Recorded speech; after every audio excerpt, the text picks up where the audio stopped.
உத்திரகோச மங்கையில இருக்க சகஸ்ர லிங்கத்துக்குள்ள 999 முனிவர்கள் ஐக்கியமாயிருக்காங்க சொன்னா உங்களால் நம்ப முடியுதா? ஒரு தடவை உத்திரகோச மங்கையில சிவபெருமான் குருவாக இருந்து அங்க இருந்த 1000 முனிவர்களுக்கு வேதங்களை கற்றுக் கொடுத்துக்கிட்டு இருக்காரு. சிவபெருமானை பார்க்க வேண்டும் அப்படிங்கறதுக்காக மண்டோதரி சிவ வழிபாட்டை ரொம்ப கடுமையா பண்ணிட்டு இருக்காங்க.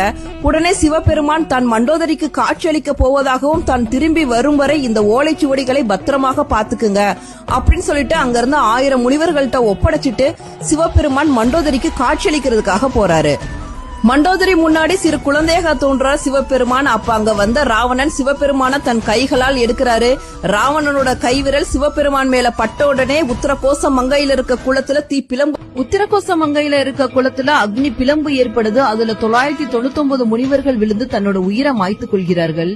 அப்போது அங்கே சிவன் தோன்றி மாண்ட முனிவர்களை உயிருடன் எழுப்பி அவர்கள் 999 பேருடன் தாமும் ஒரு லிங்கமாக மாறி சகஸ்ர லிங்கம் என பெயர் பெறுவதாக சொன்னார். அந்த சகஸ்ர லிங்கம் தான் தற்போது உத்தரகோச மங்கையில் இருக்கும் லிங்கம்.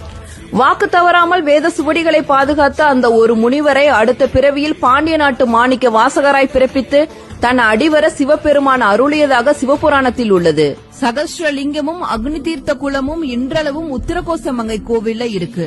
சிவபெருமானோட அடிமுடியை எப்படி அறிய முடியாததோ அப்படித்தான் இந்த கோவிலோட பெருமையும் சிறப்பும்.